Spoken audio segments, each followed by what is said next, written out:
still.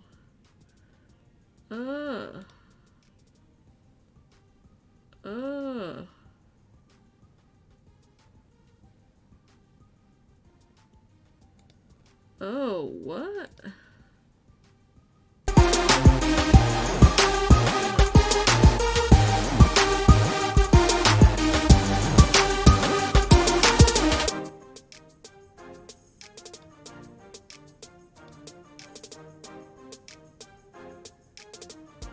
Nothing like. I would say I never changed this, but that is a lie. No, that's the wrong thing. Oh, I only have one option.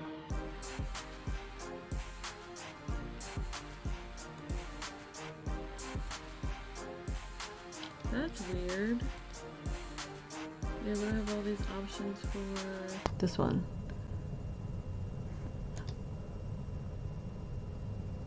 I have no clue. This seems low. Seems low.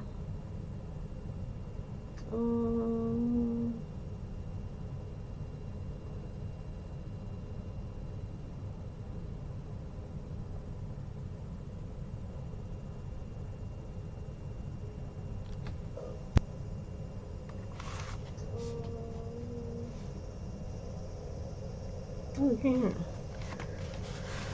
Oh. Is it because... Wait. Present. Okay.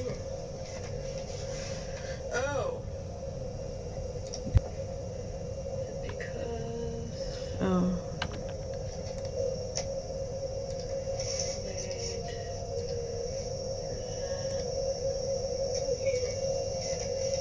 Wait, where is it?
Hello?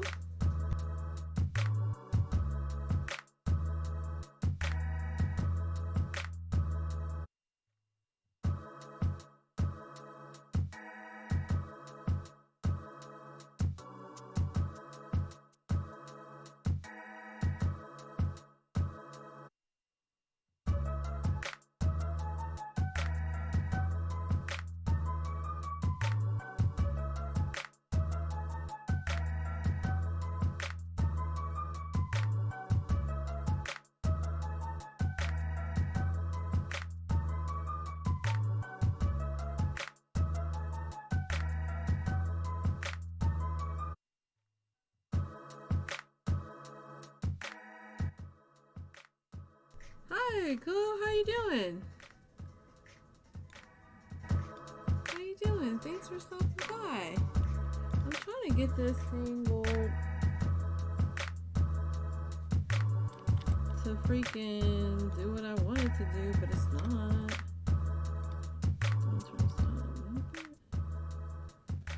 Okay, there we go. There we go. There we go.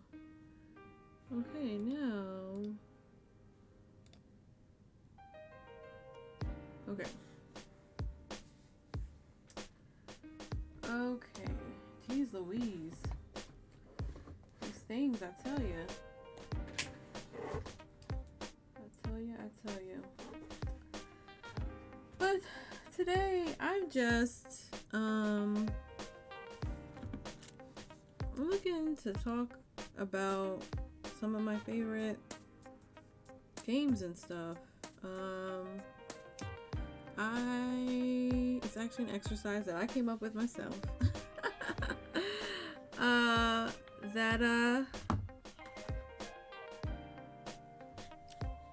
The goal is to, since, sometimes some people maybe not talk well or positively about themselves. So I decided that I wanted to talk about the games that I love, but also because someone in December asked me, like, what's your favorite game? And I'm like, this one, but like, wait, but this one because of this. And so I'm like, I can't have a favorite one.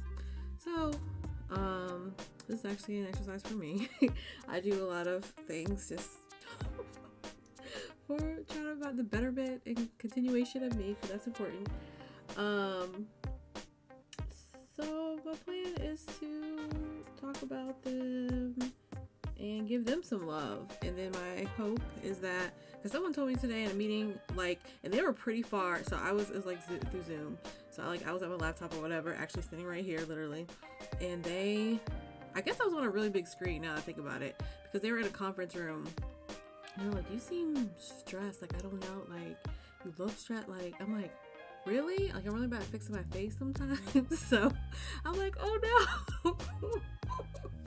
So I'm like, ooh, if any day is going to be the day that I do this, then I think I should try to do it today. And so that's the thing. So, and I've never used Canva to present anything. This will be interesting. Oh, I like that. Look at me in my transitions. Okay. The Last of Us multiplayer. The Last of Us is a lovely series. I'm not saying that it isn't. Last of Us Part 2, great games. Including the DLC Left Behind. Left Behind? Left Behind. I think it's Left Behind. But the multiplayer of the first Last of Us just gives me all the things I need. First of all, hello. How did you even... Hi. Hi, Happy.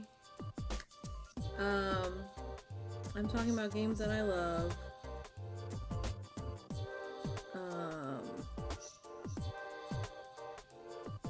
How you doing, Happy?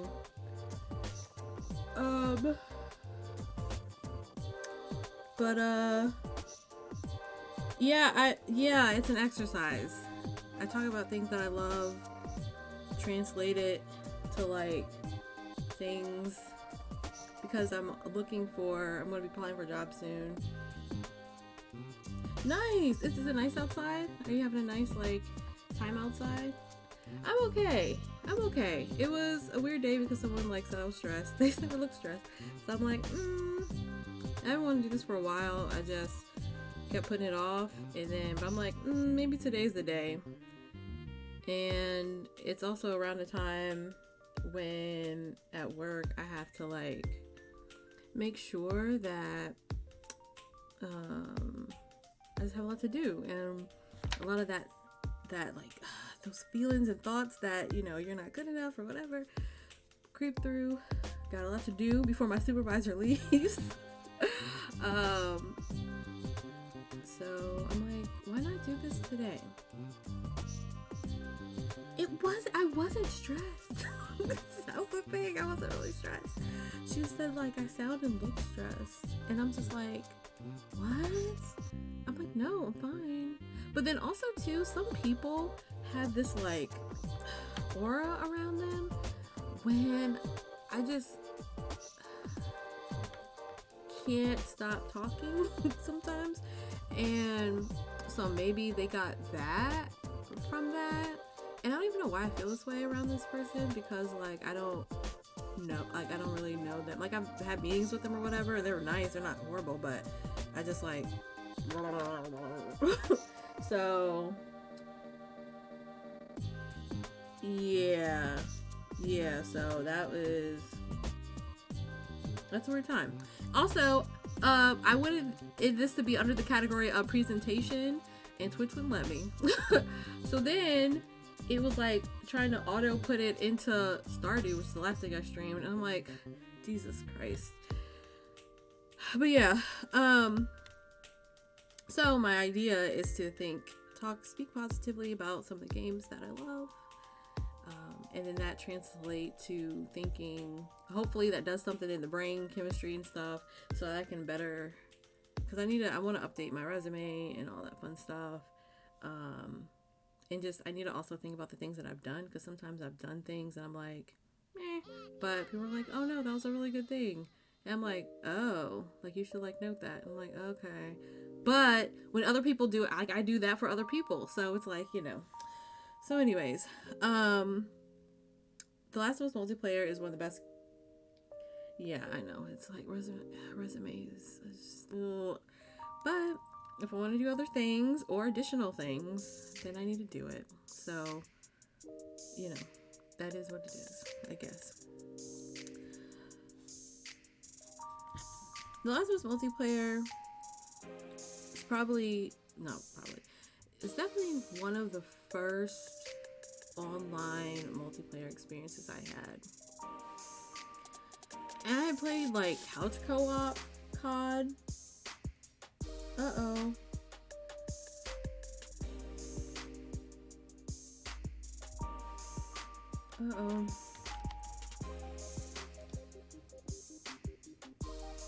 I don't know. Okay. Sorry. I don't know what I did. I don't know what happened. That's weird.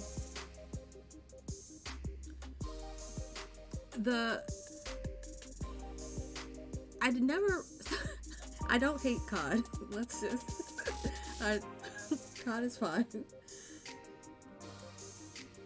I have played COD. World War II, I think. Oh, okay. Gotcha, happy. I think it was World War II I played. The whatever one that was like a PlayStation Plus game. I played that one. It was fun. It just was a lot of space, so I had to like let it go for other endeavors.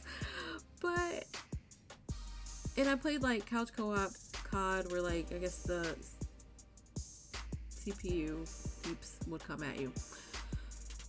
I mean, I had fun. It's fun. But I never like really got into a lot of the multiplayer online games. Like I actually didn't have a PS3 for a while. I got it really late. But at the time I was dating someone who had this game, or we got it when it came out, and I started playing the multiplayer. And at first the multiplayer came out, it was very tough. There were 2 modes. It was tough. It took me a while to get through them. I died a lot. But as they started balancing more and added additional mode, interrogation mode, I really got to love this game. And I played it for hours. And so I maxed out on my PS3 account. Like I got to the highest level like you could get. Like you couldn't get any further of experience. But really, it wasn't. You don't get experience points. It's just time, number of matches completed, and I completed a lot of matches. So, and then I got a PS4, and I got the game again, and I just played a lot, and I played a lot on their account, and I just played a lot. It was a great game, and it was a game that I had met tons of people on. Half the people on my PSN right now are from me playing this game. No offense to them, they're all cool. Some of them I gotta delete. Like, we don't play together anymore. I gotta like purge that list. That's on my list of things to do. But this game made me realize that one, I could shoot. Okay? I don't snipe, but I can shoot well with a bow. Okay, put a bow in my hand and I can get them down. Headshots and all. Okay? But playing this game gave me a confidence that I didn't really have in a lot of games before. Because yeah, I mean, I played GTA for years. I played a lot of games for years that were either couch co-op or just like single player. But it was this game, and I think it was this game that made me realize that, I mean, I can really shoot, because I can shoot people, you know, and I played with some of the top, when this game was in its heyday, I played with some of the top people, and some of the people that the top people like to play with. I was out there, okay? I'm not saying I did not make the lead of the board, okay? Do not get that impression. But, you know, it was so much fun, and I played it for hours. And it really helped me through grad school, because I didn't have a good time in grad school. And so I would wake up and play a couple matches of this game, go to work, go to like work and classes and stuff, come home, play this game, and like do it all over again. I played a lot of this. This and actually Payday 2. Which I think is, I'm pretty sure it's in here. It might be next actually. But, and I was able to learn more about guns and just start to strategize more, and really like play against other human beings that were the enemy. And so that was kind of the gateway. This game was kind of the gateway for me playing like Fortnite and like Apex and trying out COD. I did try Uncharted once. That didn't work.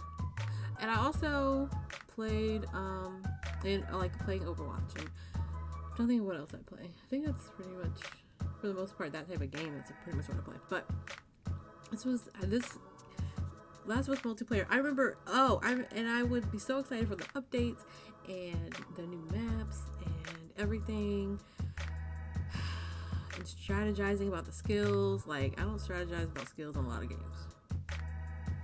This game, my loadouts. I have particular loadouts, okay? It's just such a great game. So, shout outs to Naughty Dog, shout outs to Sony, shout outs to everybody who brought this multiplayer. I would love a multiplayer for Last of Us 2, but you know, that may never happen, and that's okay, because I was fortunate enough to experience Last of Us multiplayer in its heyday, and also I could still experience it. You too can still play Last of Us multiplayer. If you want to play with me, hit me up, because you can still do it. I do really love this game. I played it once for last year. I played it during a BGGC charity event. It was so much fun. Such a good game. Such a fun game. Last of Us multiplayer. Get on it. It's great. Great game. Great game. Oh, I have transitions everywhere. Oh my goodness. Lordy. Where would I be without The Sims? The whole Sims, all the Sims, all the Sims. My first introduction to The Sims, actually, I was pretty young, and I think my dad's coworker or something like let him borrow a game, or had friends that had one of the games, and so I played it and I loved it. The Sims 1. How can you not, but a game that lets you, now there's a lot we can say, okay, we've said it before, but a game that lets you just build your own house and your character and your family. As a kid that played with dolls, I just now have virtual dolls. Like, I have virtual dolls, and I can make up their story, and I can make them do whatever I want. This is great. This is really great. I had the entire first Sims 1 situation, like all the packs. And that was cool. It took me a while to get them, but that was cool. I spelled this wrong. It's busting out, not busting out. No worries. No worries. Hi, writer. And I spent hours. I remember wishing for snow days to play this game. I just had such a good time, and it was a way to be sucked in a way that no other game. I mean, I tried a little bit with like Grand Theft Auto, but this Sims sucked you in a different way. Time, especially in Sims 1, meant nothing because they didn't really, you didn't know what day of the week it was. And so even though it's so scary, like, so time just kept going. And that was, and I like I just used a couple cheats. Move object on so I can move things that weren't really in the way or really wasn't supposed to move, like a table with a plate on it or whatever the stupid rules were, and like a little bit of money here and there. But for the most part, I mean, those were the good days too, where they had the butler. You pay $250, something millions a day, $250 or $450, one of those numbers, and or was it 1,000? Somewhere in that range. And they would do like everything, and they wouldn't have to live there either. They would leave and they would come back.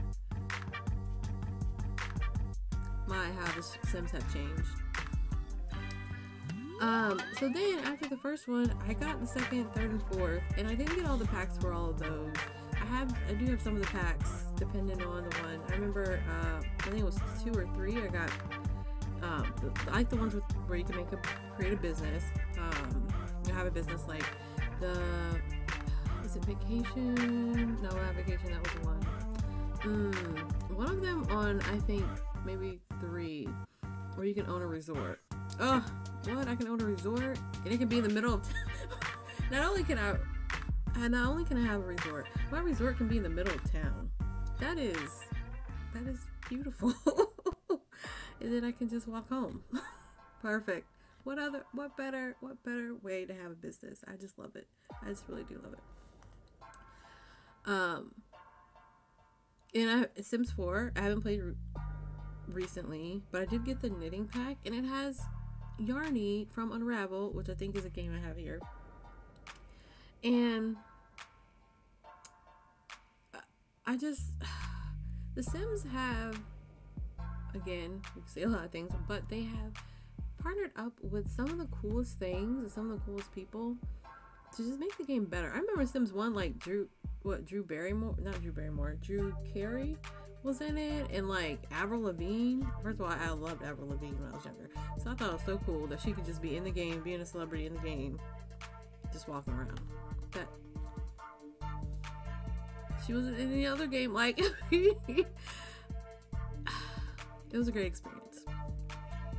So herbs. I had herbs on both the Game Boy Advance and PlayStation 2. Now, and I had a book. I actually had the book. It was $15.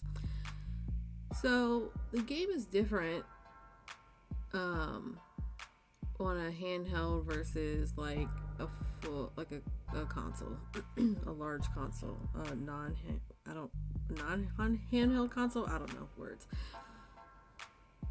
The Game Boy Advance one, I remember like loving the music. I love music on both of them, but something about the Game Boy Advance one, and I watched someone play it like a couple weeks ago.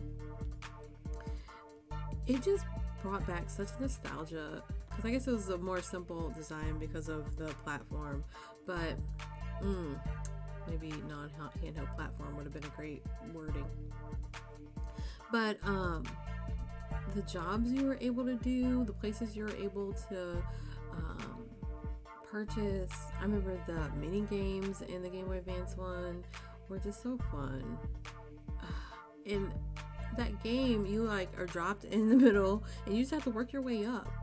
You know, you're out here and it's like, what kind of group do you want to be in? Do you want to be with more of the like studious ones, or do you want to be more of the athletic ones or artsy ones or whatever?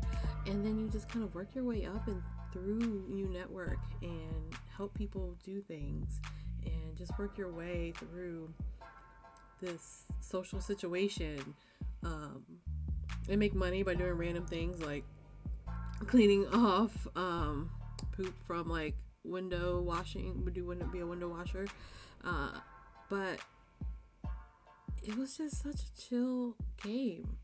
It was a chill simulation game, and I guess that's my favorite genre now that I think about it, simulation. Anyways, it was so chill, and I traveled a lot when I was younger, so I was in the car a lot, so it was a great game to just have in and play and enjoy while I was on the road. And I thoroughly enjoyed it. I was looking for an emulator at one point. Didn't really find what I was looking for. I found my Game Boy, but I did not find this game. I think I sold it. So, some love, right? But if I were to ever find it again, I'd want to play on a Game Boy. I really would. Just to get that feel back and just to snuggle up on a couch or something and just play it, because it was great. On PlayStation 2, I mean, it's similar, but you got to move around the map more and the world more, which is cool. I know, boo on me for selling it. And I remember I remember when this game was advertised, and the Black Eyed Peas were a big part of the advertisement, because they were in the game, and I thought that was super cool. Like, this game, no worries, Kathy, you're so sweet. Like, this game, so the larger console and non-handheld console platform also had very cool mini games that you can use to get money. I remember the sushi one, and there was like one that was kind of like Dance's Revolution. Herbs was just so much fun, and I don't know if it was like the clothes were awesome. The clothes were awesome and cool, and just it was just a great experience. And every time people bring up like loving Sims games, like people bring up the herbs, is still, we're all afraid that if they try to bring it back, they're gonna ruin it, which may be the case. But honestly, what a freaking amazing game, and I really appreciate it because I'm out of time. And the things I learned from The Sims in general about life, like when you think about self-care, and you think about like Sims 1 through 4 especially, and having the meters of like what level of sleepy, like am I like red, am I like green, is my bar full, am I green, am I well rested, or is it like super low and like red and I'm like about to crash? Same thing with hunger and just all those other like fun and comfort, socializing, like where is my bar and how am I feeling right now? That's an important lesson to know. It's an important lesson to know, like when you're young. Like I remember playing in elementary school. I've played for years. And what a great feeling to have a game also to kind of grow with me. I went back a little bit, but I also bought the university packs. And that was important to me as someone who like wanted to work in universities and things like that. That was cool to have. It was cool. They're cool. I remember when I think it was Sims 2, they came out with the townhouses. I love that because around that time I had visited a townhouse in Dover, Delaware. I will never forget Dover, Delaware. And I just saw myself living there. I was just like, this townhouse is perfect. I really want this townhouse.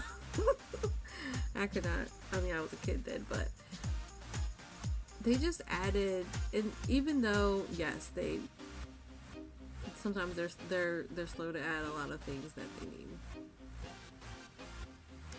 They add things though that, I mean, the ability to like have a car. I remember going from 1 to 2 and being able to have a car was just so cool. The progression is so cool. It's so cool to be able to, like, you know, looking at Sims 1 and then looking at Sims 4, like being able to like know when your child is growing up, and some of the user interface additions that they added and that they continue to add and improve the game are just amazing. Just amazing. Such an amazing game. Such an amazing game. Sims Busting Out. I had this on PlayStation 2. I think I had it on 2. And this was all actually kind of, I don't say the anti-Sims, but it was about busting out of the house and going to other people's houses and doing things. And this game was hilarious. And maybe that's also why I love The Sims, because it didn't take itself seriously in a lot of ways, which in a world that sometimes that's hard to do, or super easy to do. It was a breath of fresh air. But Sims Busting Out,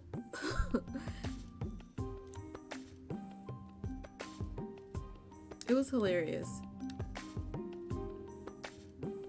It was really a hilarious game. Probably the most hilarious out of all of them. Though I think in general The Sims, like, they have their own language and their own mannerisms when they do things. I just think it's the whole genre is hilarious. And who doesn't love to laugh? I love to laugh. I love to laugh at things, and in my games, which I enjoy playing games, if they make me laugh, then that's a good thing. Sims Busting Out was good. It was Sims 10 out of 10. 10 out of 10. I've already gone too long. I just want everyone to know that. Oh, the Rugrats.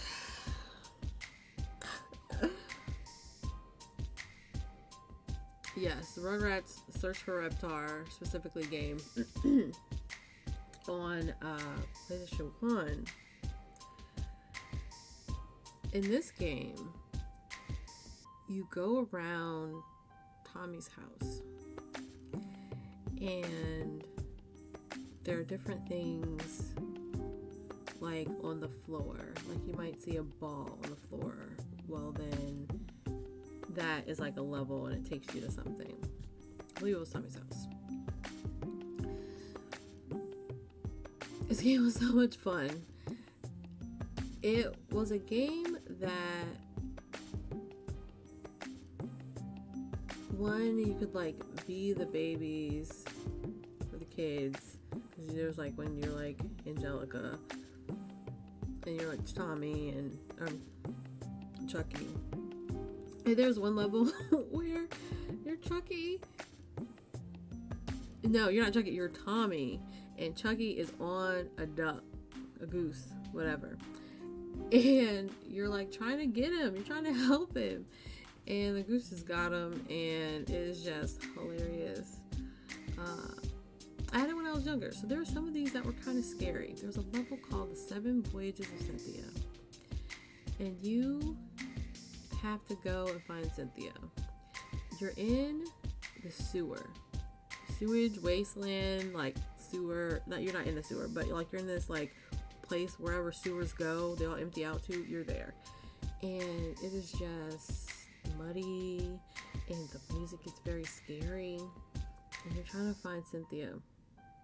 And I would always be so afraid of that level because like just the music and the ambiance, and here I am, a baby by myself trying to find this doll. It's not like I'm trying to find another person that could potentially help me like get out of here and like make sure I'm safe. Like I'm helping something that like cannot help me. I think you had to get like a certain number of something in order to like get to certain levels, open certain areas. I don't know. But you were also, there was one where like Reptar was chasing you. That was also scary because who wants to be chased by a dinosaur? Like, I loved the Rugrats when I was younger. I loved the Rugrats movie. It's great music. This game was, yes, Rugrats. Rugrats are great. Rugrats are so great. This game really, this game was such a good time. I really enjoyed throwing it in and just playing it. It was such a good time. It really was. There was very little negative that I can say about this game.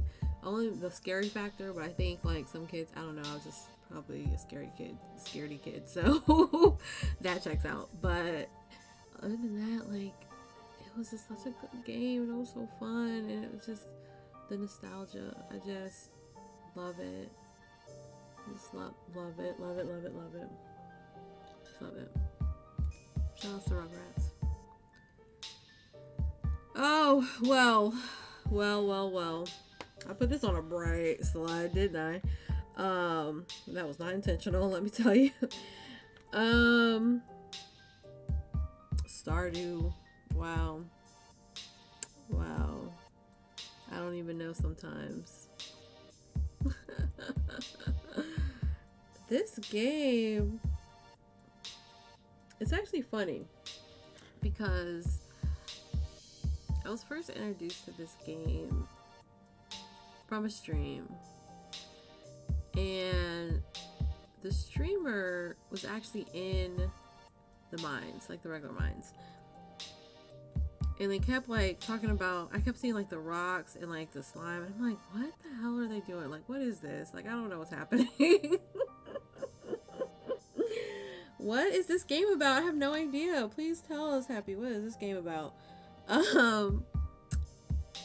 And so I didn't really, I don't know, I was just like, what is this? And then I would see some people like play it together, like join in, and everyone's kind of, and I'm like, it seems interesting. And people were saying, like, Sprinkle, I think you'd like this. And I'm like, oh, maybe, I don't know. I don't know. This was like around this time last year, which is kind of funny. And so I kept watching people play. And then one day I was like, you know what? I'm going to get this game. So I think it was like 25% off. And normal price is $15 USD. And so I bought it. And then I started to stream it. And I know what I was doing at all. I know what I was doing. And I made some interesting choices and some interesting mistakes. And I then, like, I don't know. I think at one point, well, no, before I got it, I started watching people play it. More people play it. Like, even start watching speedrunners and challenge runners play it. And there's more people like play catch, just more people, a lot. Stardew was one of my top 3 most watched things in the year of 2020, with over 100 hours watched. So yeah. And I bought the game around Halloween, I believe. So that goes to show, I don't know. But why do I love this game? I love the versatility of it. It's versatile. You can play it however you want. You can do whatever you want. Mods aside, you can mod it. They have some cool mods. Quality of life, extend the story and town and stuff. Very cool stuff. They make it super pretty. But just in general, you can do whatever you want. And from playing games that, like, you know, sometimes you can't do, like, you have to play it like linear. Like, you have to do certain things, like, before you can do other things. This isn't really like that. You can, I mean, by like day 10, you can farm, you can fish, you could go in the mines, you can just talk to people and just chill. Like, you can do whatever you want, and that's so cool. And everyone plays it so differently, and I love that, because I think that's how, like, one day I started a new farm. One day I have a lot of pictures and thoughts on options and things to do for my farm once I get it there, like maybe year 7. So I have a while to go. I'm still in spring, year 1, but it's just, but I only like have it because there's so many people playing. There's so many people that play and so many different options, and I just really love that. And I love that it's on different platforms. It's not cross-plat, which sometimes I feel like it's unfortunate. And sometimes I'm like, yeah, it's okay, because I bought it after I bought it on PC. I bought it on my iPad, and I started playing that a lot. Because who doesn't want to snuggle up in bed or on the couch with a cozy little fun game? So I'm like, I'll just pay this $5 and play it. It's so versatile. But also, it, like, it's very giving, I feel. I feel like it's a very giving game.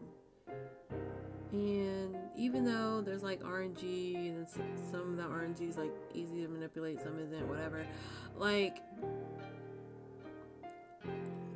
it's just so giving and so, you know, in general, sweet. Like, some people are like, oh, you left like corporate to like bust your ass on a farm, like I mean, maybe, but you know, you do it by your pace. Like, oh, if I only want to grow parsnips and cauliflower this spring, I'm only going to grow parsnips and cauliflower this spring. I don't have to, like, there's no man, you know, there's no upper being if I don't want there to be. There could just be me telling me what I want to do. And I like that. I like that a lot. Oh my god, speaking of farms, happy, I'm a farmer. More, I gotta write this down. I gotta remember to tell you. Where's my pen? Oh my gosh, where's my paper? Jesus. I have no paper. I don't want to write on that. Lordy.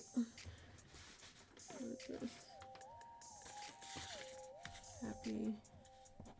I almost forgot. I got distracted. I'm a farmer. Okay, great. I'm not gonna know what that means, but you know, it's okay. But anyways, so yeah, yeah, I just think, and they've recently, the last update, just so good. So, you know, brought so much to the game that how can you not love? It's easy to love a game with such a community that loves the game. Like some of the people that I follow on what I like to call Stardew Twitch, because a lot of them literally just play Stardew, and it's just cute. It's just cute, and people just chill, and it's just a certain vibe, you know. It's just usually just very chill. even in the challenge runs, it's kind of chill. Like, I don't know. Even when people are doing challenges and stuff and trying to make like 250G in 2 years, like, it's still kind of, it feels chill. It feels chill to me. I don't know. Maybe it's just because it's Stardew. And it's also the game that I pick up when I'm just not feeling great. It's also the game I can accidentally play for 11.5 hours on a Sunday, which I don't even realize that I played it for that long until I stop and think. And like, oh wait, I've been playing this since noon. And it's now like 11:30. So bye-bye. Bye-bye, Stardew. You know, it just happens. It just happens. It's a great game. It's a great game. I know, I'm trying to get better at all my stuff. Like, I'm trying to get better. I will. I'm very proud of myself that I PB'd, because I've been doing speed runs of marrying Shane, and first I got 2 hours and like 33 minutes, and now I'm at 2 hours and 19 minutes. So that's good. That's good. I'm proud. No, it's good. I'm not lessening what I did. That is good. But I'll keep shaving time off. Keep shaving time off, and I'll just get even better and better. Some people that I follow, they like do multiple runs of it a night. I don't know if I can do that. I think I can only do one because it takes me so long. I don't know. Maybe one day I'll try another one. I don't know. Maybe I'll try to do 2 in one. I don't know. But oh, and so then Stardew, I decided to buy it on my Switch. It was $15, and no regrets for having it on 3 platforms. I think that's it though. Just because I don't know, my PlayStation like started to sound like a jet engine. Like, I don't be trying to turn that on a lot. Sometimes, like, I'm not buying a PS5 anytime soon. So buying it on PlayStation 4. I keep forgetting I have this Xbox. I need to figure out that Xbox eventually. But I'm not buying it on Xbox. I guess I could. I don't even know if Xbox works. But anyways, I have enough. No, I'm not gonna say this because just in case someone's out there, I do not have enough farms. But I don't like. Okay, one thing I've realized though in this game, I really enjoy co-op. Like, I really, really enjoy co-op. Co-op to me is a lot more fun than having a farm alone. So I'm always available for co-op. It doesn't have to be a super regular thing. Just let me know. Because Stardew's fun. Stardew. I've tried to convince everyone to play co-op Stardew. There's someone that I met, and I was like, I have turned people on to Stardew. Listen. People have watched me play it. They say like, "Hey, I gotta get this." Yes, you do. I have, just trying to meet people in my area. New friends, and or just people in general. And I was like, they asked like, oh, because I have like on my profile or whatever, or just anywhere, like, oh, like, what do you like to do? Like, oh, I like to play games. Oh, what games do you like to play? I like, well, Stardew. I say Stardew, and like with Overwatch and Apex and all those other things. But if they never heard of it, I'm like, oh, you should look it up. And so I did that to one person. They looked it up. They're like, oh, it seems interesting. And they're like, oh, my brother has it on his Steam. Like, we're gonna share it. And then they started playing, they liked it, and we started co-op. So we've literally been co-oping since I think January, February, and it's been great. Our farm has been great. We're on summer year 3. I think we're in summer year 3. We missed some days because I'm out of town, they're out of town, whatever. Like next week, they're gonna be out of town. They're gonna be out of town for 2 of our sessions that we normally play. But honestly, it's been cool. And you know what? I didn't really think we'd last this long. So much so that I only did the repeating until the end of May. And then so we usually do it on Wednesdays. And so Wednesday, they had messaged me And I was like, oh, like, are we playing today? Because I knew they were going on vacation. I was like, I was on my calendar. And I'm like, oh, good thing I'm like home. But like, I doubted us. Look at that. Look at me doubting us. And we just out here, just still playing. I love it. I love it. I'm co-op Stardew. Also, another reason why I didn't love Stardew. Stardew gets a lot of time. Stardew is probably the newest game on the newest to be game on the list. And probably deserves the most time because at this point probably what I've put in almost most of the hours. Like, it's so great to bring people together, but also you can do competitions. Like, you can go up with people and like, oh, let's build a farm together and it'd be pretty and like, or whatever, and do things and have all the things and all the money, right? Or you can like all be on a farm and compete. And that's cool too. Like, I love versatile games. Perfect. You can have a horse, you can have a freaking cat, like all the things. Thank you, Stardew. The amazing community, amazing creator team. They came out with a board game. Like, I gotta get on that board game though. Maybe I'll get the board game next. We'll see. I did see someone like play it. I gotta see them play it again. It is on Tabletop Simulator, but I don't know. I gotta see some more gameplay of the game board, because I think I can convince my mom and my sister to play it, but it has to be like interesting to them, and I don't think I would want to play it by myself. It'll come back. I'm sad too. It'll come back. Don't worry. But yay, Stardew. Yay, Stardew. What a great game. Payday 2. So this game, I played Payday 1 when it was a PlayStation Plus game on PlayStation 3, I believe, years ago. And it was cool. It was couch co-op, and was it couch co-op? I may have just lied. I don't know. It may have been. But anyways, you have you're on a team, and the computer people just come, and you're like robbing banks or whatever. And I was like, oh, this game is cool. And then I heard about Payday 2 coming out. So I got that on PlayStation 3 at first. And then one day, and it's cool. You can play online with people, still do heist. You're a criminal. But then Steam had a really good sale on the PC one, and so I got that, and that just opened up a whole new world because they update the PC one more. This game came out, I think I get this wrong every time, it came out in 2012, 2013. I feel like just 2 weeks ago I got an email about them having a new DLC with Mask or level or something.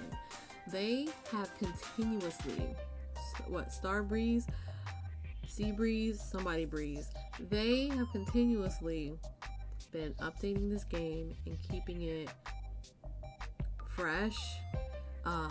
Just not too long ago, we had the community Big Spoon Challenge, where if as a individual, if you killed 100 people, was it 100 or 1,000? I think it was 100. 1,000 seems to be a lot. I don't remember. I think it was 100. If you killed 100 people with a big spoon, as in you just have melee, that's a big spoon. It's called comically Big Spoon because it was big. And you killed 100 people with it, or however many. Then, if the community gets to 5 million, everyone would get the golden spoon. And we did it. We did it, heisters. We did it. And it's just such a cool community because we're just all here trying to complete heists. You can either rob a bank, Yes, it's been out for a very long time. Very long time. You can either rob a bank, you can either, like, there's somewhere you're, like, in an art gallery and you're stealing paintings. Sometimes you're, like, breaking people out of jail. Like, you can get some things. But you are on a team. It's you and 3 other people. You can team up with friends, or like people, like friends can join on you, or you can have a lobby with your friends or randoms.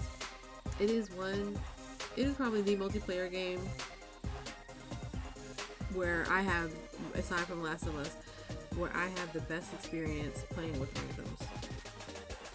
The best experience playing with randoms. Like, it's definitely a game, like some games, like I'm like, I don't know if I want to play, or I'm not sure if I want to have a good time. You're gonna have a good time playing it too.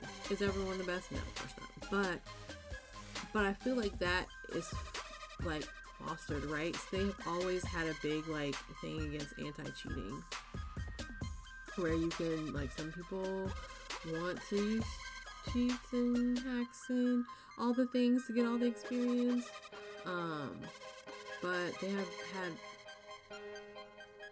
I don't know, safeguards in place where you either would know they're a cheater, so you can kick them, or they auto kick them. And that is, I think, beautiful, because sometimes you just want to get in there and you just want to, like, steal. There's some ones that you can steal a car, like, so there's the goat simulator one that they partnered with, Goat Simulator, where you can steal goats. Like, that game is just so fresh. It's just so fun. And whether you like to go loud and proud or you like to stealth, there's some maps where there's some heights where you have to stealth. There's some where you can stealth but you can go loud. Some where you have to go loud. They have everything. They have anything you could ever want. And how they see them, right? Whether you want a sniper or shotgun. They have cool masks, because you start off with a mask, right? Like, we know there's cameras around, so we want to try to, like, be masked up, right? But then, you take your mask off and you have your gun or whatever. You have throwables. It is just a good time. It is such a good time. And whenever, sometimes you just want to achieve things, and it's a great, like, teamwork, because sometimes you need someone to go do X. Or you need, to make sure you're moving on through the map, because if you're not, then you could get swarmed with enemies. There's like 7 different difficulties that you can have. It's outrageous. But it is so much fun. I had such a good time. I'm pretty sure I have close to 300 hours. Over 200 hours. Not close to 300. Over 200 hours on my Steam account on this game. Every hour worth it. Shout outs to them. And they're working on a Payday 3! And I'm so excited! They said it's gonna be time off. It's gonna take time. Who cares? You're supporting us. Yes, I'm gonna give you my money. Tell me when. I'll give you my money. Because I'm excited. You have supported this one game forever. On PC, they did not continue with the consoles as much. They even, like, changed the skill tree situation a couple times. It's just really... it's good to play a game that... Even, like, I had picked it up a couple weeks ago after not having picked it up for a long time. And, like, it still felt good, still felt the same. And that's important to me. So, yeah. What a great game. Shout out to Payday 2. It is a lot of hours. Listen. It's a lot of hours. It's fun, though. It's fun. Oh, the Dishonored series. I don't play... I don't know. Should I say I don't play a lot of one-player, like, story-based games? I don't know if that's true or not. the Dishonored series. I feel like it was also another PlayStation Plus like game. Like, I don't really know how I got into it, but I played the first one and I loved it. The gameplay, you have a sword, your Corvo, and you have a sword, and the slicing and dicing, like in that game. Oh, whenever you just want to slice and dice, pick up Dishonored. It is so fun. It is so fun. I think I played Thief first. Did I play Thief first? No, I think I played Dishonored first. And I just really enjoyed the gameplay. The story is interesting. It's interesting. But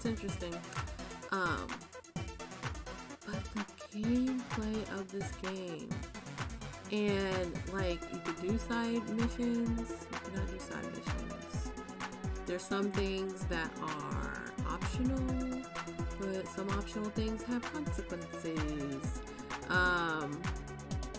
So, I mean, you do have a gun, but it's mostly about the slice and dicing for me. And it also has pretty cool, like, abilities, too. So the series here, because I played the whole series.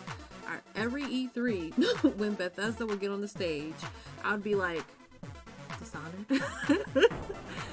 We got Dishonored coming? We Dishonored? What? Dishonored? So, and I will never,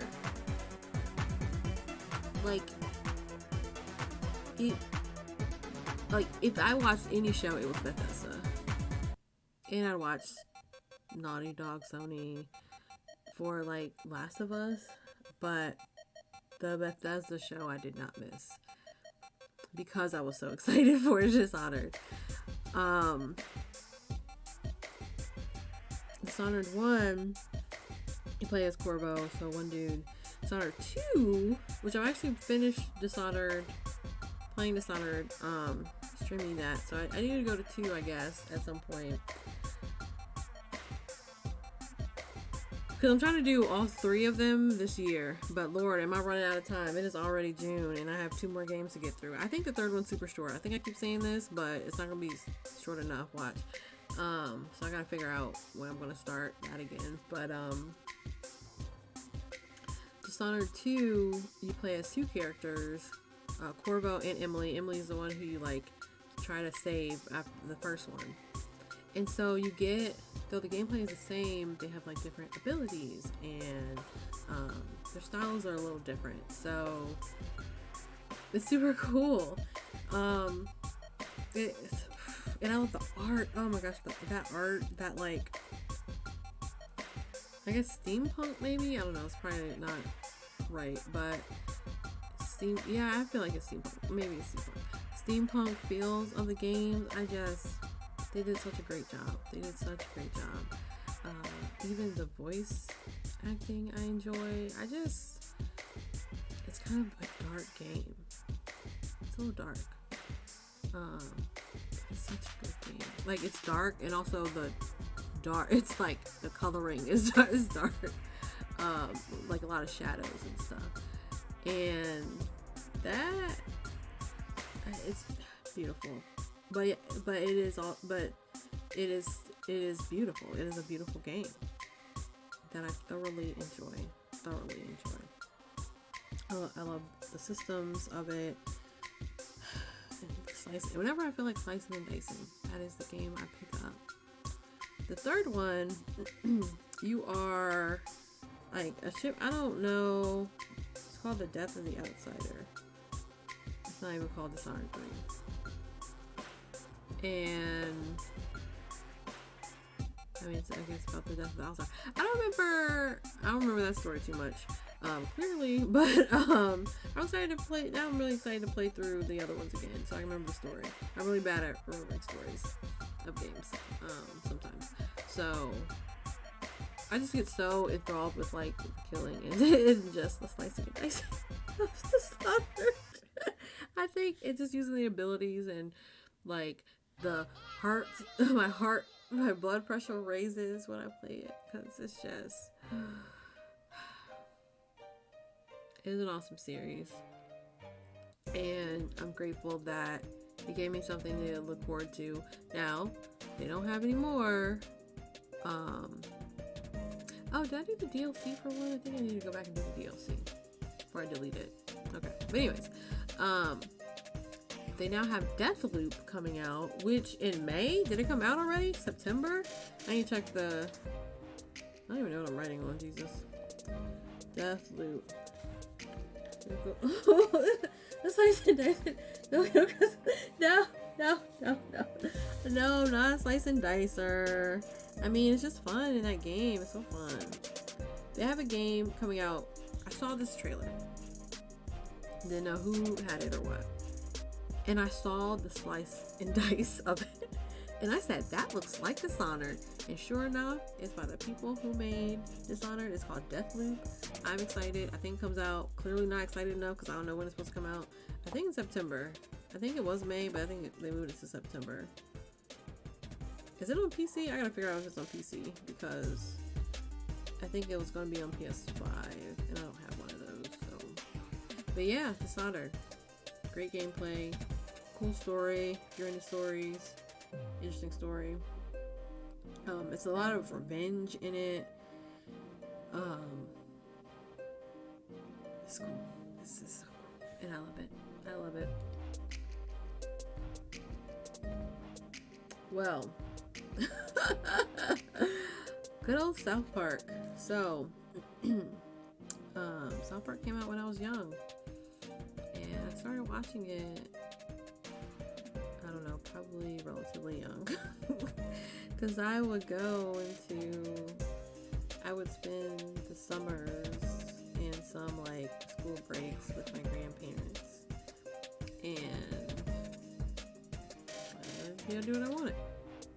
I'd stay up late, and Adult Swim, Comedy Central, South Park was on. They came on, they came through they came up. And so when I heard that South Park, there's gonna be a South Park game. They've had games, right? They've had like mobile games and stuff like things. When I heard about The Stick of Truth coming out, I'm like, this seems hilarious, but also just all of the Easter, like, I don't even know if you call it really an Easter egg. What is the definition of an Easter egg? I'm actually curious, because I mean, they put things from the show, a lot of things from the show, but the game is about the show. So is that considered an Easter egg, or is that just a thing? I don't know. Anyways, when The Stick of Truth was coming out, I was so excited. That was the first game. It was about so in South Park, the children have different, how do I say, they're children, so they play, and one of the things that they play is like this, like, elf versus, like, what was the other thing? Those versus, I forgot, but it was like a medieval, like, Kenny's the princess, like, it's very, like, fairy tale. It was fairy tale. But the gameplay of this game was something that I had never really been into. It's a turn-based RP. It's turn-based where, like, I'm here and then I have enemies and I get to choose the enemy, and I can have a team. Is that RPG? Maybe, I don't know. It's turn-based, that I know. And at first I didn't like. I mean, I guess it's kind of like Pokemon. So I guess I played Pokemon. I guess I played Pokemon, and that was turn-based, I guess. But this felt different than Pokemon. But now I'm thinking about it, maybe it's not very different from Pokemon. Anyways, the game was hilarious. Your finishers are like variations of farts, but if you're like into South Park, like, you get it, and like, it is what it is. I don't know. It's just I just really love South Park. It's so bad. I know it's not a great thing that I love it, but I do because like during sometimes when I needed some laughs, like South Park was there. It was there. And so the Stick of Truth was really cool because like I finished it. Like I finished the game and that felt good. And like I did really well in it. And that felt good. Yeah, nose goes. Turnstile. But it was also South Park, so that felt good to like support the franchise and the continuation of it and like be a part of that. And then they like said that they're releasing another game, Fractured But Whole. This was delayed. I remember being delayed. You know how that goes. But I just thought that name was hilarious. The Fractured But Beauty. Oh, WHOLE.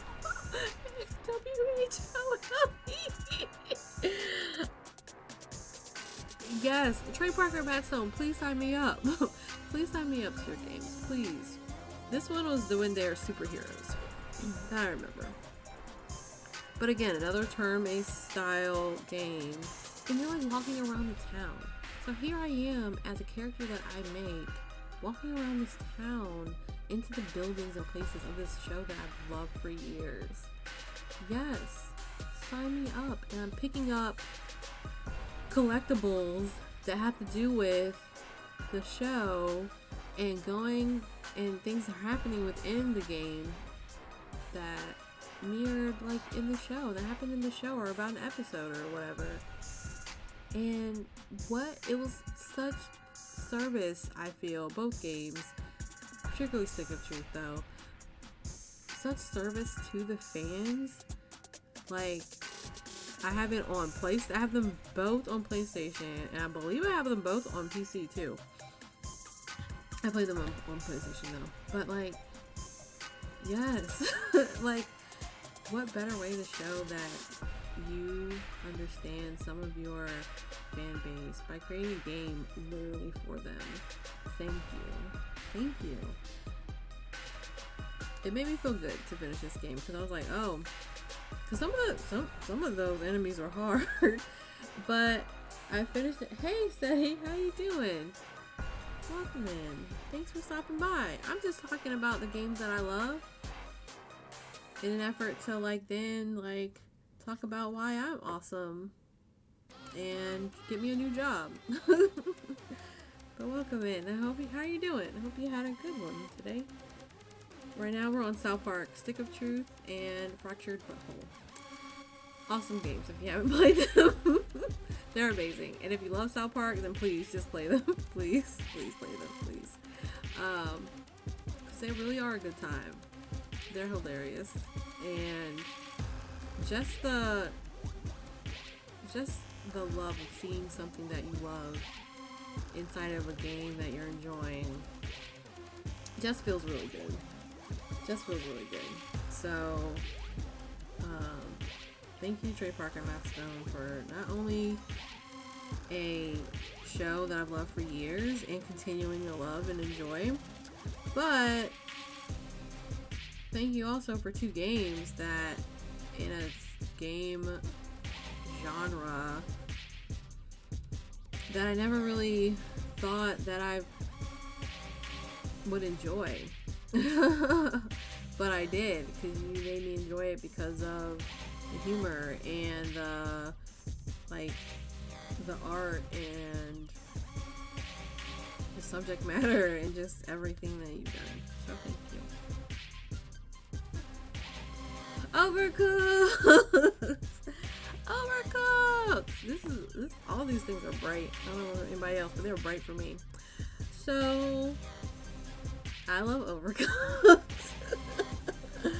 What is Overcooked? Overcooked is a game where you are in a kitchen and you're given orders. Orders to make certain foods. And you have to make the food before the order leaves, right? So that's, but you chop the food. You gotta either you know, boil it or whatever, make soup, or fry it, or grill it. Grill it? That grills or that gross? Hey, Iridescent, how you doing? Welcome in. Thanks for stopping by. I'm in here talking about some of the games I love. Trying to get the good thoughts flowing, and then I'm gonna update my resume and hopefully get a new job. It's a little exercise I decided to do. But hello. The first Overcooked, I feel like was a PlayStation Plus game. Shout out to PlayStation Plus, okay? Shout out to PlayStation Plus. If it wasn't PlayStation Plus, I would have played half the games I played. Or most of the games that I played or tried that have led to greatness. So, special mention for PlayStation Plus. But the Overcooked one was cool or whatever. You can't throw things in Overcooked 2 or 1. So like if you're chopping it, you can't throw it to your teammate to like do anything else, which was unfortunate. But then they said, we got Overcooked 2 for you. In Overcooked 2, you can throw things. Overcooked 2, I spent so many hours on this game, PlayStation specifically. And I met some great people. And I played with some teams, and we tried to like 4-star some of these kitchens, and we succeeded. 4-starring some of those kitchens is very hard, and it takes time, and it takes coordination, and it takes comms, and it takes like patience, and it takes everyone like timing, and like everyone being on their P's and Q's. But I played Overcooked 2 specifically in times when, like, it helped me the most. In times when I just needed to, like, zone out. I needed to zone out from whatever was going on around me. And so I was there cooking. Like, what? You need what? You need you need chopped potatoes for fries? Okay, got you. Like, and for that, I am appreciative. that is important. It's a game that I was able to play with others online, and I love playing games with other people. I really do. And it was another one where, you know, of course, with all online games, your randoms can either be great or not. But I was very lucky at my height of playing it, like, that I had some great randoms to play with. And that definitely makes a game. It definitely does. This game is so cute. The kitchens are just so cool. And it does get a little hectic. It is a little hectic sometimes. It can get a little hectic. They have given free updates, seasonal updates, up until the release of All You Can Eat, which was released this past fall, in November. And that's awesome, because this game is like a couple of years old. That's awesome. They also had some DLC that you could buy. They added some for Overcooked and Overcooked 1, but also the DLC for Overcooked 2. And the value of their DLC, amazing. And one thing I also love, what some games do, like with this game, if we're playing together and I have the DLC, but you don't, and we're playing on my file, then you can play with me. You can play DLC with me. I think that's awesome, because sometimes what some games do is they make like everyone have to have the DLC, and I just think that makes this game that more accessible for people to play, because, you know, we're friends and we're gonna play together anyway. Both of us don't need DLC. Like, so one of us can get it, and it'd be great. The characters that you can have in this game are so cute. The little chefs, they're so cute. I love them so much. But I think my favorite part is like the talking to people, and even on the random teams that I've had where like we don't have comms and we're just because they have a built-in system where you can kind of say like, hey, I'm going to chop things, I'm going to wash dishes, I'm going to do whatever. And that has been extremely helpful with playing with randoms and you're not on the mic, or they're not on the mic. It's just a great game to just pick up and play a couple rounds, or try to crank it out with friends, or honestly, sometimes the mindless shopping just like helps you kind of refocus and recalibrate. This is done for that for me. So then they released All You Can Eat, which is a remastered version of Overcooked 1, Overcooked 2, bundled together with a couple of new kitchens. And it came out for Xbox One, Xbox S, Xbox S, I think, is the newer Xbox, the S and the X, I don't know, and the X and the PS5, like I said, in November, December, and then it came out on PC, and Switch not too long ago. So I have it on PC, and it was a lot of fun. They've been working on some of their matchmaking issues and some of those things. I haven't picked it up super recently, but I do plan on playing it soon. I actually found someone, I actually found people through their Discord, the Overcooked Discord, because, well, it was the Team 17 Discord, but because most of the people in there were playing Overcooked, they're like, alright, let's see if leave all our other games here, we'll just have a Overcooked Discord. So, in the Overcooked Discord, found some good people to play with. I played with one of them one or two times, and another one we ended up playing a couple times, so it's good. It's now cross-plat, which is great, so you can play with your friends who have obviously on other platforms. It's been great to play the Overcooked 1 kitchens again, because I've played the Overcooked 2 kitchen so much, just playing online and playing with other people. But I just would definitely recommend it. It's such a cool game. A lot of people, like, I don't know. I don't feel like I give orders, but I don't know. People say I give orders. Like, I don't know. You gotta come to the kitchen correct. We have customers, so you gotta like give the best to our customers, right? But no. It's really fun, and I mean, it's chill or it's not chill. It's whoever I'm playing with. So people are like, oh, let's 4-star this. Like, all right, then let's like get to it. If y'all just like, let's just play. Let's just chill and play. And I'm here if you have questions or need anything. No, I'm not that kind of person.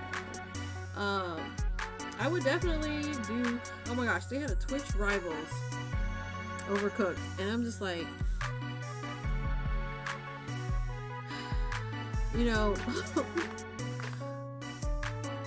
This is the emotion that I was supposed to be having for this. But listen, plate transfer is so important in Overcooked. So, for example, something is on a plate or in a pot or something, a skillet that it's cooking in. So, instead of picking up the pot, moving it to the plate, and putting the pot back to like put something else on, you can use your plate to get it from there as long as it's done, and then go continue on to do whatever you gotta do. So just pick up the plate and then do what you gotta do. Plate transfer is important, especially if you're going for 4 stars. Plate transfer is important. Yes, it is very important. On most levels, it is very important. There are a handful of levels where it may make sense to do that a little more, but for the most part, try to plate transfer. Borderlands!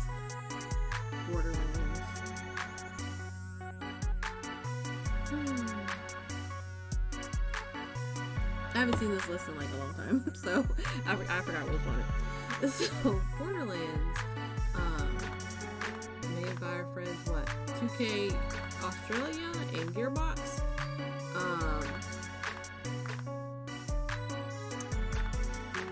What a good time. Wow, I love a lot of fun games. Borderlands is a very... At first, I I think this, again, also I feel like a PlayStation Plus game, but I played Borderlands 1 and I really enjoyed it. Like the story was cool, but like the side missions were funny and like cool, and you know, Claptrap, I love Claptrap, so cute. But Tiny Tina is my girl. So funny, so funny, so funny, so funny. Like a game where you can just shoot. And throughout the whole series, because Borderlands 1, Borderlands 2, Borderlands the prequel, pre-sequel, and Borderlands 3, I played all of them. I have all of them except for 3 on what is this thing? PC. But like, it's just such a good time. So the story, you're like on this planet, and then you have all these guns, but then you can grind, and like you can grind, and then you have these skill trees that of these characters that can either like that can make you super powerful, which does the skill tree, right? But like the support they've given this game with like DLCs, and I just really love Borderlands. I haven't played Borderlands in a very long time. A year, probably a year. That makes me sad. I need people to play Borderlands with. I don't think I'm in their Discord. I need to find people to play their Borderlands. Borderlands is so fun. Someone play Borderlands with me. Why do I love Borderlands? I think because, again, when we're talking about skill trees, like there's so many, like, I don't really care, but like in Borderlands I like cared, and like I felt confident, and it's like a game that I can just like kind of like, it's one of those games that you can like be shooting or whatever and just talk because you're playing against a CPU, and just kind of chill, like vibe, and like the missions, like sometimes it's like clear this area, sometimes it's like get this random thing, but I mean usually you're killing stuff. But what, like all the games, was it 2 is the best. 2 is the best. 2 has the best DLC. The pre-sequel is fun because it adds in an outer space element where you have to get oxygen and stuff, but you can float. You have like 0 gravity, so that's really fun. But the DLCs in 2 cannot be the characters are interesting and funny. I just really like to laugh. So a game that can help me laugh, I'm about it. And I can shoot things, and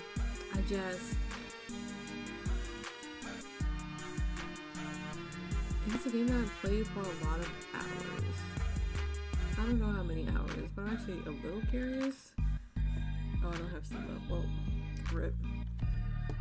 I'm curious.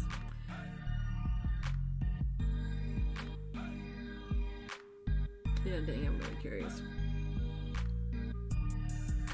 I didn't think I'd like it. It's the game that I didn't necessarily thought to not like it, but I didn't think I was gonna like it. It's a game that I ended up loving and enjoying. Unfortunately, it's a game that like I don't usually play on myself. Well, for one, I beat all of them, so like the story, I'm not like looking for story at this point. Even though I've kind of followed the story for all of them, so I'm kind of proud of that. Oh, and then they have that extra thing, Commander Lilith. I guess that was DLC. It was kind of a bridge between the pre-sequel and 3, I think.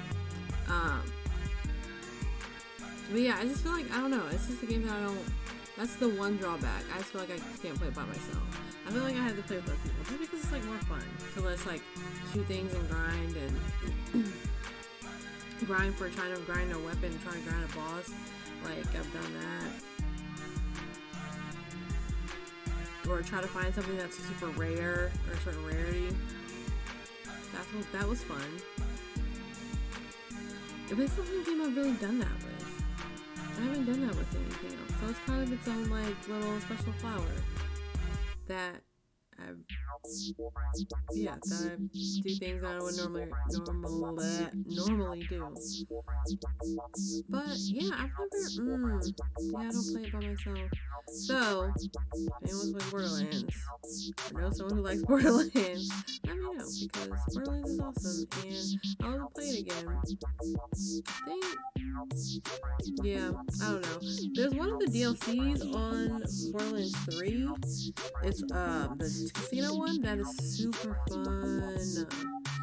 It's super fun. But again, I don't play with myself, so there I am. But shout outs to Gearbox. Just game's freaking hilarious. Like Handsome Jack, like all that Claptrap, Tiny Tina, like everyone's funny. It's funny. They have like cute relationships. Like their mannerisms and things together and how they act together is so precious. That's really enjoyable. It's like a feel-good shooter. Feel-good shooter. Actually, I think. It's a feel-good shooter. Shout out to Borderlands. Hitman. Wow. Hitman. There's something about Hitman. I said partial series because I tried to play the ones like before Absolution and I just wasn't, I think I got to them too late. But my first real introduction was Hitman Absolution. And that game was so much fun, even though it was linear. It was more linear than the more newer Hitman games. Can't say Hitman games. Hitman games. It brought about a creative. It still had this similar. I mean, that's the spirit. The spirit of those games obviously come from Absolution. Like the creative ways that you can get your target, and having to like change the outfits and everything. I was just like blown away. Hours of entertainment. You can do it a billion different ways, and don't let someone accidentally walk in front of you or something. You have to redo it again. Hours of entertainment. And I think that's what I really love about the part of the series that I have played. So Hitman Absolution, Hitman, and then Hitman 2. We're not at 3 yet, right? I don't think so. I really enjoy the creative, they give you tools. They're like, here, you have rat poisoning, and they might go drink it. Like, they may go get a drink. You have, like, guns. You can bring a gun in. Like, you can bring this in. You could strangle them. You can push them off the ledge. You can do whatever. And it was like one of those, like, choose your own ending. It's like a choose your own ending game. And as someone who likes options, how much, like, yes, give me my options and let me choose. Let me decide, like, oh, maybe I want to do this. Maybe I want to go this way. And that is definitely my favorite part about this. Like, even when I watch people play, no two runs are the same at all, because people can even like start different places or themselves, or just like have the game manually automatically put them there or whatever. And I just really enjoy that. I really, really do. It's a fun game, and you can get soaked in so quickly and so easily that it's a breath of fresh air to not only have options, but be able to play around with your options. A lot of games don't give you that, at least not in that way. So, more games like this. I mean, I don't know, would they be assassin? Like, I don't know what you'd be doing, but more games that give you options like this would be cool. And I think some games have tried to do that. Like, I'm thinking of, I haven't played it, in a while, since like the demo or beta or whatever, but Resident Evil Resistance, I guess, kind of give you some options on how to if you were playing as the killer, how to kill people. Maybe, yeah. I don't know. Being able to like change clothes and stuff, and just Hitman's just so fun. It's so cool to watch people like play and like, how did they not see you? Or oh my gosh, they saw you. What you about to do? Like just playing it yourself, the like heart, my heart when I play it sometimes is just beating through the roof. But yeah, that's really my favorite aspects of that game. I was very, very excited when Hitman 1 or whatever was released. And I love how they did the Christmas or holiday thing where they like let you be, like you hear the sleigh bells or whatever, and people can open up presents. You go open presents and like you open up a present and then there's like a gun in there or whatever. Or like Molotov or something, I don't know. Yeah, but it just keeps getting better and better, and I'm excited to see where they go with the series. I'm assuming they're going to do more. I'm excited to see where they go. I mean, they've been making these Hitman games for a long time. There's been movies. I mean, the older ones aren't exactly my style, but I tried them, and that was not it. But I'm excited to see where they go with these games. I really am. A lot of fun, and I enjoy them. Unravel. Oh my gosh. So not mixed feelings, but so I was watching an E3, and then this this developer comes on the stage. You can tell they're super nervous.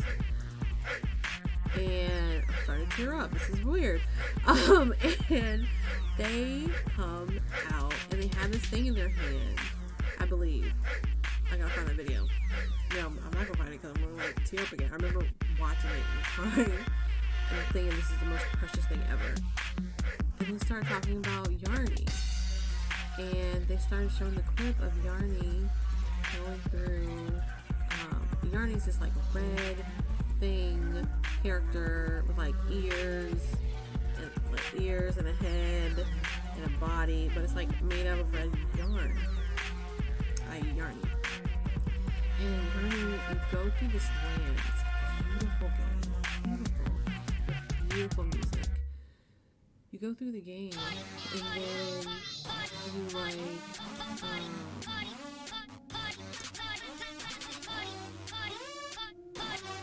you go through the game and then you like you have to like add, you have to get more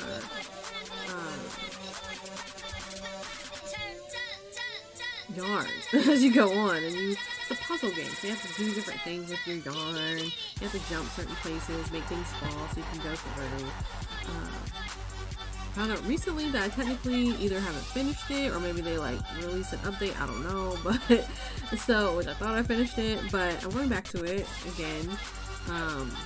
I thought it was a very bright game, but it's kind of dark, so there's that too. But I didn't even have it was only on PlayStation 4. I didn't even have a PlayStation 4 at the time. I saw this dude at Coldwood, I think it's Coldwood Studios, go upstate on the stage and talk about Yarny, and he was shaking, and he was so excited, and he was so happy. It's like you could tell that it was a breath of fresh air for them to finally probably have the presentation done and have the speech done and be on the stage right at E3 in front of, next to all the like big studios and everything like that. But like he was so excited and so like just so nervous and so precious that it was like, hell yeah, I'll buy your game. I don't have a PS4 right now, but yeah, I'll buy your game. I will buy your game. And what I do, I bought that game. And then I played it and I just loved it so much. And then they came out with Unravel 2, where you can have 2-player. And so I played it 2-player, and that was a great time. It was a great time. Also beautiful, also great music, great puzzles, some of them super hard, and it was annoying. But enjoyed the thrill and excitement. Like, I felt the excitement that he had that day, and I knew I had to get that game. So that was super exciting to finally get it.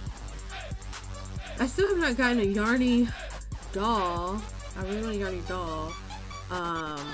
But it was just such a beautiful game, and I just loved that it was from a small studio, and they were there, and they got it, and it was a great game.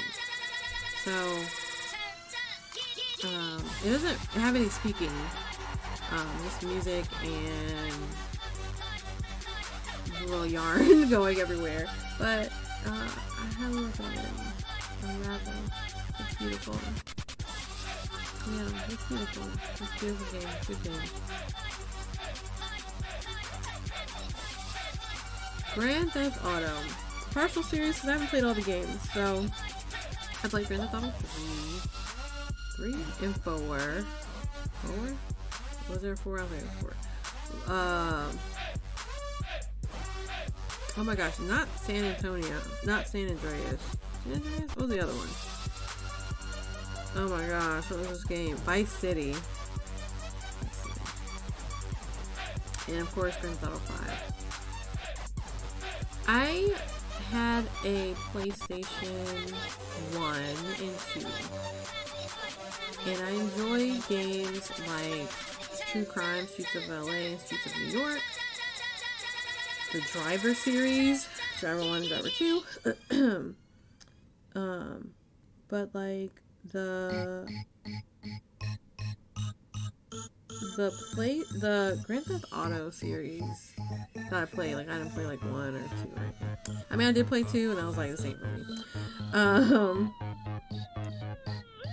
But how convenient. This has like sirens in it. How convenient. Talking about Grand Theft Auto. When I played Driver, I didn't really do any of the missions. I just drove around. In Driver 2, you can get out of the car to get another car. And I just did a lot of that. I didn't do, I mean, that was pretty much all you could do. But as I went to Grand Theft Auto, I was like, oh my gosh, I can have a rocket launcher, and I can just like roll that car. I mean, the police will chase after me, but like, Grand Theft Auto is cool. It was also a game that when I wasn't playing Sims when I was younger, I was on Grand Theft Auto on like snow days or days I was off school. And it was a game that I could play for hours.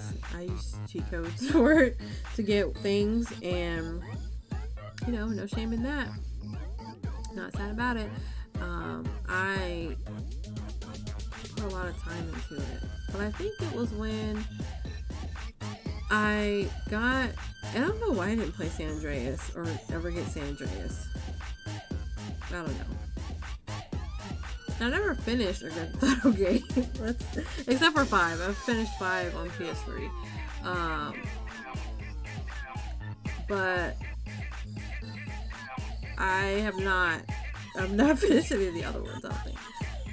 But the earlier ones, when we're talking about like them having like, you know, you can't go to drive through certain neighborhoods in certain cars and doing all those missions and stuff, like that was so much fun. It was just good fun. You know, just being home from school, just, you know, talking about like, oh, I gotta like, you know, go steal this car and take it to this chop shop or something, you know, like, I don't know, it was good fun. And Grand Theft Auto throughout the years has gotten a lot of bad rap, which is unfortunate, but honestly, like, let's be honest, those who have played have had a really good time, particularly since like Grand Theft Auto 5 and they added all like online stuff and like role play. I don't like do the role play. I watched some role play, which is really cool. I just don't I don't even have it on PC actually, but it's just a game that like probably you're so surprised that it's still like going on because of how much bad rap and press and stuff and people like saying, oh, like video games are killing it, but they are still killing it. I mean, we've all had our thoughts about Grand Theft Auto 5 spanning multiple consoles.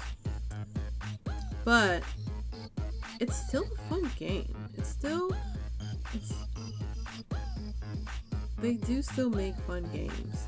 They still are a good time.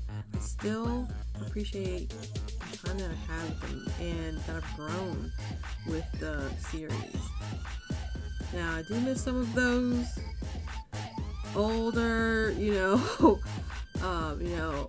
missions, but I think it has definitely been a series that I'm glad that I stayed with. 5 was cool. 5 was a different cool though, than previous games. There's nothing wrong with that.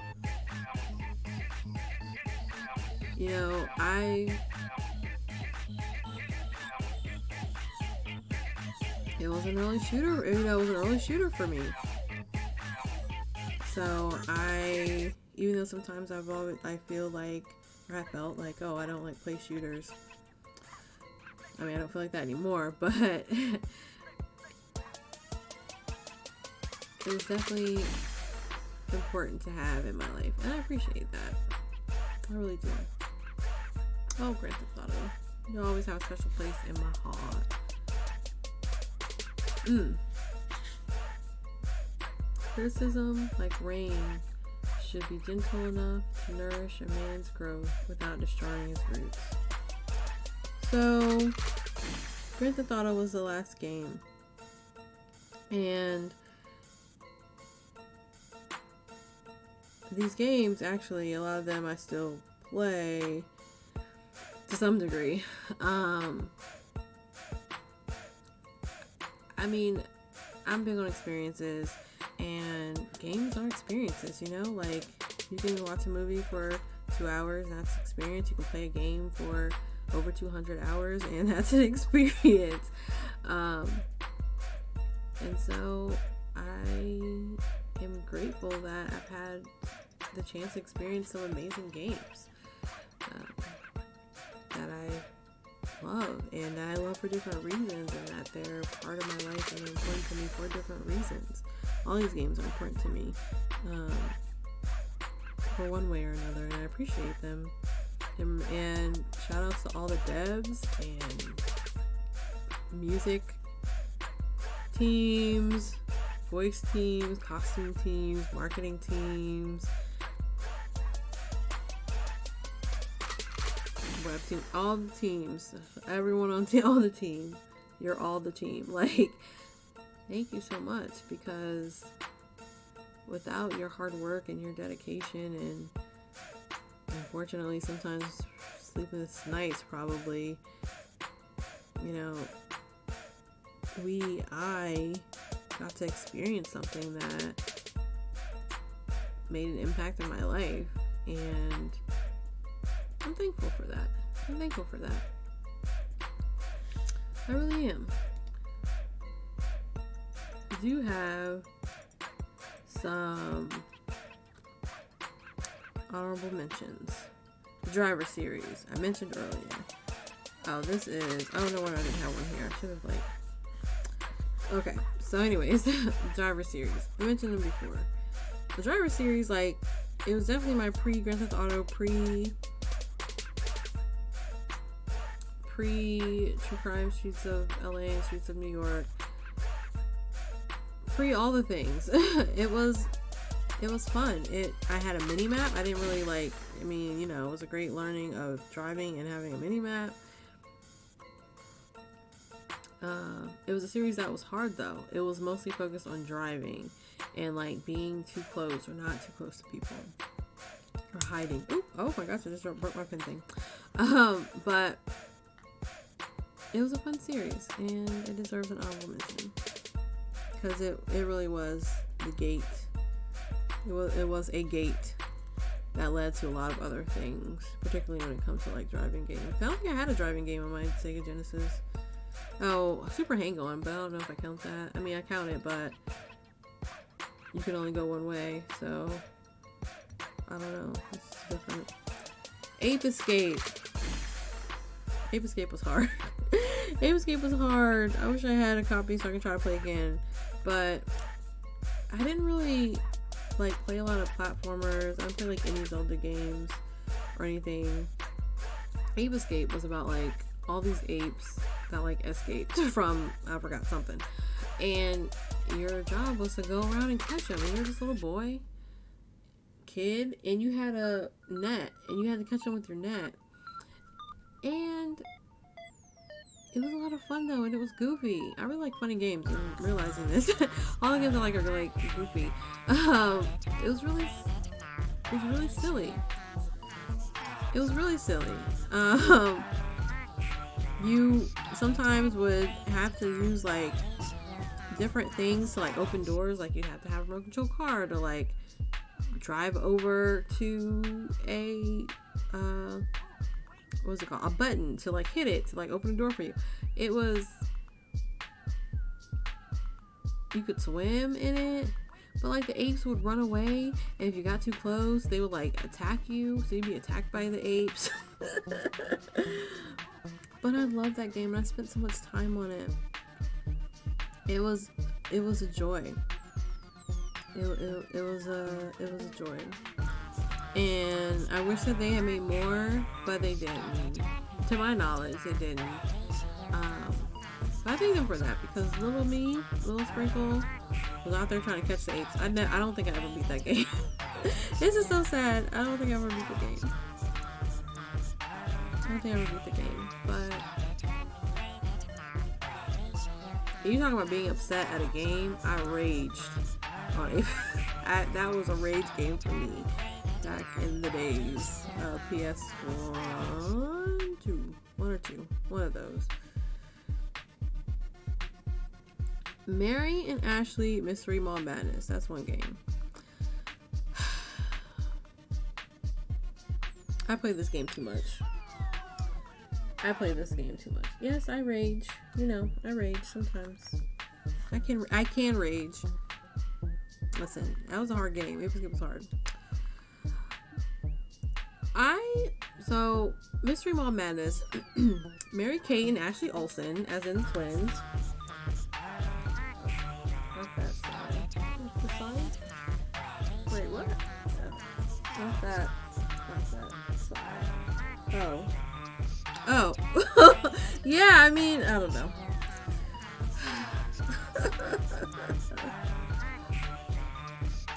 So you go into the mall and there's nothing open. Everything's dark. And Mary Kate and Ashley are like, what happened to the mall? So they have to like bring the mall back to life. In order to do that, you have to go into certain areas. Or when you're in certain areas of the mall, you go into certain stores or businesses and you have to play a mini game. And if you win the mini game, you or get enough points or whatever, then you'd open that part of the mall. The mall would be open. So there was one, my favorite, of where, so it's like a cute concept. I love Mary Kate and Ashley back in the day. They were everywhere. They were them girls. Like, they were awesome. So, yeah, I was a fan. And so, yeah, I'm going to play their game. And so one of the, like, in the food court area, you had to, like, you were on skates. And you had to, like, make meals and deliver them. I don't think you delivered them on skates, did you? Or you had to give it to your sister to deliver? I don't know. It got hard. It kept getting increasingly hard as time went on. I remember one where you were skiing, like you're at the sporting goods store and you skied. You had to win the ski run. I don't know what they're called. And then there was one where you had to take pictures, but you had to take the right picture, or like a good picture or something. They have the runway where you could make their clothes, their outfits, send them out. Oh, and then you took pictures, and like the critics or whoever had to like them. And there were some other games too. But that game, I think that was one of my first food games. Why do I feel like I played this game? You may have. I don't even think I owned it. I think I rented it from Blockbuster a lot. But that might actually have been one of my first like food games. Cause then, I mean, we have Overcooked and like Cooking Mama. That like opened the doors to all those things. But this game was just really fun, and I just really enjoyed it, and I played it a lot and often. Because if I did rent it, I remember I think I had it, but if I didn't have it, I rented it a lot. Because I remember Crash Bash, which is not on here, but probably deserves to be. I rented a lot. Or like extended my rental or whatever, like try to rent it for as long as possible, or like go back and get it. Like, it was great game. American Actually Mystery Mall Madness just makes me happy. Wirehead was one of the first games that I played on Sega Genesis. It was a disc, and it was hard. It was one of those things where you were a person, you were Wirehead, a dude with, he had like a headgear, I think. That was the name of the game. And you had to like direct him, because I think you were able to control, I think he was like doing an experiment or something with the thing, and you were able to control him. And so like if you went left, you can go like left, straight, or to the right, and then left could have been like you fall over the dog, but that would have been bad, or like whatever. So you end up having to it was like drastic.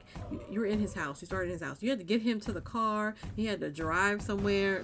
It was a lot. I don't think I ever finished it. But it's an honorable mention because it was a game that I kept trying. And I kept trying and kept trying. I remember one day watching a full gameplay of it on YouTube. Shout out to YouTube. But I think that perseverance that it gave me was very important. Especially because literally it was Sega Genesis was the first first console I had, Sega Genesis and Game Gear. And so that perseverance, I started early, which we know perseverance in games is very important. You may not get it right the first time. But I'm really thankful for that, because I mean, I had a lot of other games not a lot, but I had other games on Sega Genesis, and with that one, I just randomly would keep putting back and keep trying, and not really getting. So I like it, but I think that it's the picking it back up and still trying, even though I know it was hard. This is what is important. So thank you, Wirehead creators.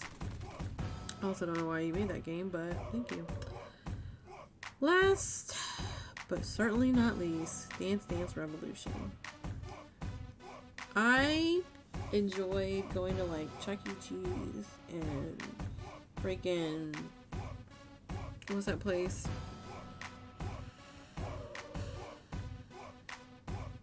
Oh my gosh, Dave & Buster's, and just really any arcade, all the arcades, just arcades, obviously, for obvious reasons. And I enjoyed playing Dance Dance Revolution. Well, I don't even know how I got this, but I got the Dance Dance Revolution Supernova for my PS2 with the mat. And oh, I played it. I played it. It was so much fun. It got me moving. It got me trying to get the beats, get right on the beat. But then, I mean, I wasn't like super fast, but I wasn't super fast at all. But when I would go out, I would still like love to play Dance Dance Revolution whenever it was available. whenever it was available. But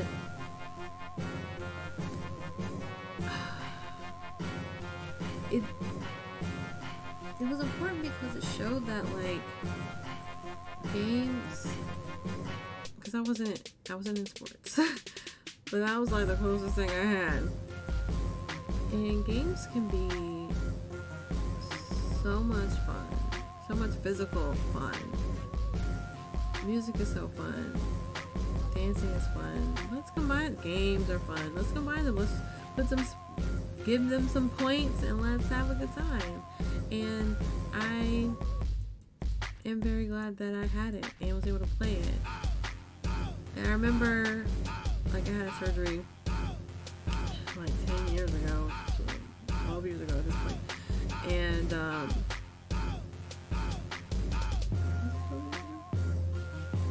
wow, 13 years ago. Yikes.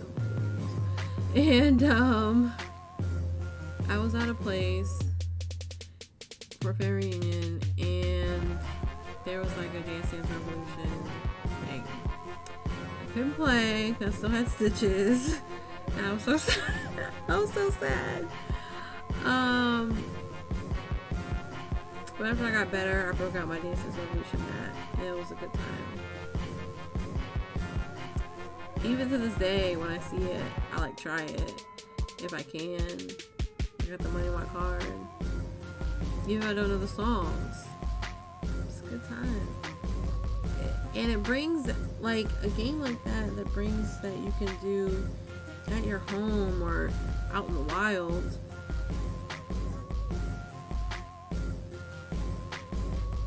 a great game. So, shout out to the Dance Dance Revolution team. Shout out to them. Did I do this? Oh, that did it. So, all that to say is, all this was to give the flowers to those that created some awesome games, or who are a part of making the game communities awesome. Thank you. Thank you for all your hard work and all the things you did, still do, to help make the things that bring me joy and happiness, camaraderie, community, bring me all the things and more. Thank you, because, you know, particularly, and I think within the last, I think probably just in general, that people feel that, people are thankful. And I think there are people that are thankful. There's a lot of people that get upset. But there are people that are thankful. You never know, like, what a game will do for someone. And you may not, or yourself, and you may not know until years later. Some of these games, it wasn't until recently where I was like, oh yeah, you did some great things for me. I didn't see it in that moment, but you did some great things for me. And I think that can be about anything, right? I've had people come up to me that I knew before, years ago, oh, I haven't seen you in 4 years, and they're like, oh my gosh, how are you doing? And I'm like, okay. And they're telling someone else about you, and you're like, wait, you really thought those things about me? They're positive. You don't say that because that's weird, right? But you think in your mind, what, you really thought those things? That's pretty cool. And you just never know. You never know what that can bring. So and you never know how you talk to someone, how that can do their day, or how it can help them. And even though I guess it would have been nice for me to send this to the developers, that wasn't my intention. I just wanted to say good things about things that I love. Because I think sometimes it's hard to say. It can be hard to say good things about things. So, some isolated time to say, isolated? I don't think that's the word. Not isolated. Isolated? Isolated may be the word. I don't know. But some time to just really stop and give thanks to the past, the present, and also the future. Because some of the games that I mentioned are like Deathloop are coming. They're not out yet, but they are coming. And I think I should like a Hitman 3. Is Hitman 3 out? I feel like no. Yeah, Hitman 3. No, I don't know. Am I making up games? Jesus. Just am I making up games? I don't know. All in all, just thank you for the fucking good times. Just thank you for the good times. Imagine where I'd be without some of these games. Oh, without like Last of Us multiplayer. Oh, where I went to grad school. I would have quit. I definitely would have quit. Now that may have actually been a good thing. I've been less in debt and I don't know. But I probably would have quit. I needed something to help me through the days. And Last of Us multiplayer was it. Like, I don't know. And Payday 2 was it. I played Payday 2 a lot while I was in grad school. I didn't play it daily, but I played it every week. Yeah, without those, I really don't know. Shout outs to gaming and just everyone involved. Even the communities. Communities are important. You're so funny. Thank you, Pappy. You're so funny. I just, it's just important. And I was trying to think of what ways, because some people said, like, oh, you're not talking great about yourself. I was like, well, how do I change that? I'm like, well, I gotta start thinking of some good words. I'm like, what can I say some good words about? I mean, I thought of other things to say, but I mean, it probably would have been a little weird. So I'm like, let me just say good things about games. And I knew I wouldn't do it if I didn't stream it, so force myself to stream it. So here we are. But yes. That was a great trip down memory lane.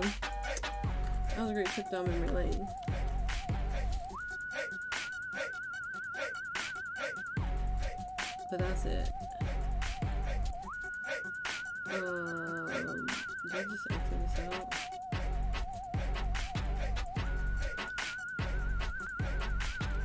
Oh, I can do this.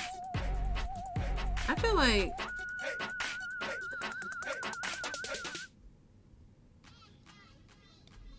this music. What time is it? Oh my god, 2 hours? Oh, lordy. I wanted to try something on Tenants really quick.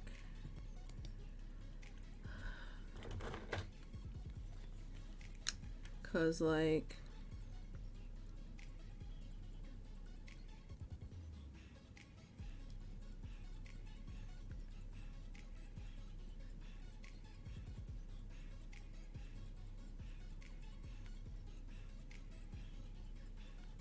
that's weird. Hello, Steam? You existing or no? Oh, yes, you are.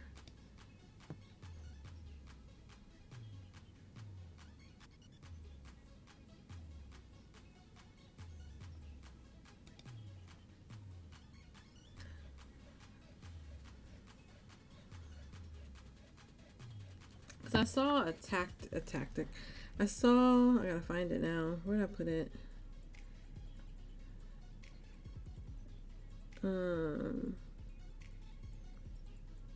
Where did I put it?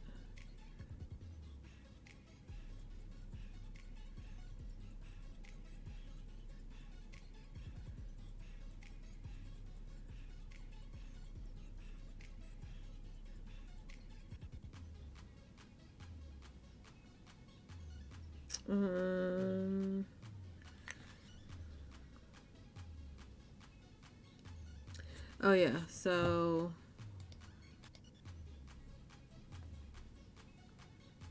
where is it? The what? Hold on, what was that? Oh my gosh, I still need to categorize.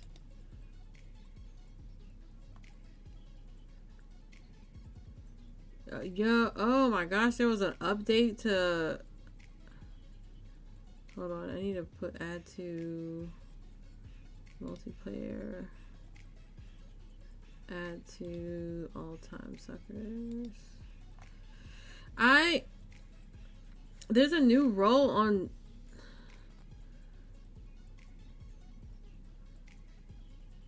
There's a new role on Goose Goose Duck. Oh gosh. Can I just like exit this?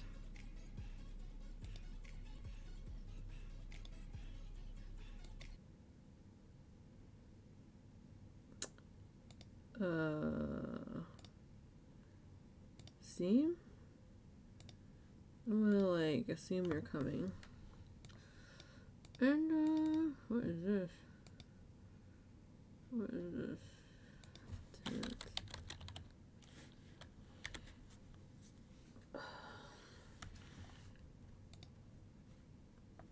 I think saying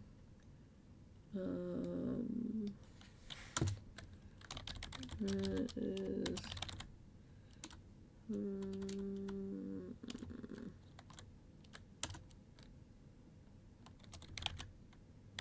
I'm gonna say, is it